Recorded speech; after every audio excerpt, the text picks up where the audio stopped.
Thank you, Jono. All communities change. Nothing wrong with that. Nothing necessarily wrong with it. And every community group that I've been involved with in this area, which goes back 30 years, might look at it from my face, but yeah, I go back 30 years, go back longer. But every one of those community groups has recognised that basic fact, that all communities change. There's nothing wrong with that. What is essential, though, is that in any of those changes, in any planning law, in any planning policy, that the essence of a community should not. Especially when the essence of that community is the really strong thing that bonds people together. And as Erin said before, the essence of this community is diversity. It's always been that. Wave after wave of migrants have come into this area since the 1860s, and they've added immeasurably to the lifestyle, the ambience, the livability of this area and the strength of its community. I'd like to just briefly tell you a little bit about stuff that went on 30 years ago, which is very similar, and we're facing exactly the same situation now as we were then. And it's been a constant fight, and the affordable housing, social housing, has been right at the core of every one of those fights. Not the fight against change, the necessity to keep the diversity in our area by allowing poorer people to be able to stay in this area. In the mid-1980s, it became obvious to a number of us living in this area that Expo 88 was going to cause massive changes. Expo 88 was I'm having to explain these things to people now because it's 30 years ago, but Expo 88 was an exposition, international exposition, which was being put on South Bank. And it was very, very popular amongst the people of Brisbane, and many people went to it. But what we were pointing to was what would happen after Expo 88, which were massive changes through South Brisbane, West End, Highgate Hill and so on, as a result of that development. And so we started advocating for protection of those people who were renters in particular in this area. But what happened, of course, was that as Expo came closer, more and more people were being evicted. They were being evicted for people who were working on the Expo site, or people who were coming to Expo to see it from elsewhere. And so there were all these DOS houses and rental accommodation around South Brisbane and West End where people were being evicted. There'd be a bit of a paint job done and a whole lot of new people come in, and the rent would go up 50 to 100%. With a view to, after Expo was over, putting in for a redevelopment of the area and of course putting up giant towers or some new high-class development that was going to change the area irrevocably.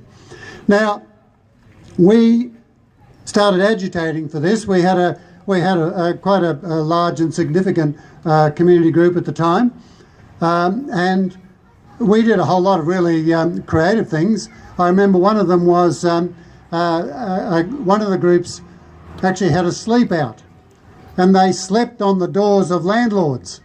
They slept on the actual door place, not just at the front gate, but on their at their doors overnight, to beg the landlords not to increase the rent for people. I thought that was wonderful, actually. It went on for quite some time, and a lot of landlords responded very positively to it, can I say. The other one was I remember it because I was Joseph at the time. I was Joseph leading the donkey, and it was Christmas time, and we had Joseph and Mary leading baby donkey carrying baby Jesus all the way through West End looking for a place to stay for the night. We had Kieran O'Reilly, one of our main activists at the time, was very keen to play the baby Jesus. Those of you who know Kieran would know that it's a role, Jesus is a role that Kieran's been wanting to play for a very long time. But we had a doll instead. Kieran was very disappointed. But we did that sort of creative action, but we also were trying to do what Jono is arguing for, which is blockading and squatting. And I spent an awful lot of time going around trying to persuade some of the poorer people who were being evicted to stay put. And if they stayed put, we would support them. But I always seemed to get there too late. I'd hear about some people being evicted and I'd get there the day after they were evicted. And finally, in desperation, after some people were evicted from a site in Sussex Street, I don't know if you know it, but there's a group of old townhouses in Sussex Street. Well, they were very old, a little bit run down, but poorer people rented there, and they all got evicted by this speculator who'd come in and bought them up. He was clearly going to tear them down. They're beautiful old 1880s townhouses. And so we said, no, we'll squat them. So we did. And I mean, I was working at the time. I had a job, so did most other people.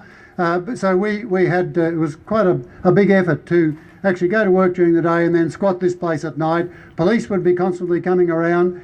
I finally persuaded the police that the sergeant came along and said, oh, look, you've got to go. This is against the law. And I said, look, would you intervene for workers against the boss in an industrial dispute? He said, no, of course I wouldn't. I said, well, this is a dispute between the community and an outside developer. Why are you interfering with this? He said, oh, you're right. Yeah, okay. Well, I won't. He bought it. So the police didn't intervene. We kept the place going for 10 weeks. We kept the squat going for 10 weeks. And yeah, we deserved that clap too. We illegally put the power back on and all sorts of things. Anyway, some bikies moved in at the end of the 10 weeks. Oh, they were a rough lot. And just as we were starting to get really exhausted, we thought, oh, we can't have these bikies here. They're going to tear this place to pieces. So I was just about to ring up the developer and say, look, we're going to have to give this away. We don't want this place destroyed, much and all as we want it for affordable housing. So you can come and get it. But anyway, in the meantime, he rang me and he said, Drew, look, I've decided to buy this house from the speculator, and I promise you, and I'll put it in writing, we won't tear it down. But it's not going to be affordable housing where it's going to be upmarket housing, but it's heritage. It's a heritage building, and we'll keep it heritage. Now remember, this is the days of Bjelke-Petersen. So this is not a state government that was on our side. But the developer came to that agreement, thankfully for us, because we were just about to give up. And those 4 beautiful townhouses are still there in Sussex Street. Not affordable housing, but it's there. And at the same time as we were doing this, the Southside Urban Research Group researched what was going on in this area, came up with the fact that 2,000 people had been evicted in the period between mid-1987 and mid-1988 from their homes. 2,000 people. That's an awful lot of people from one community. And so we used that together with a whole lot of planning ideas that we put to the Labor government, which came in 1989, replaced the Nationals, and we were able to get, in that first flush of reform from the Labor government, we got 400 public housing units in this area alone. So not only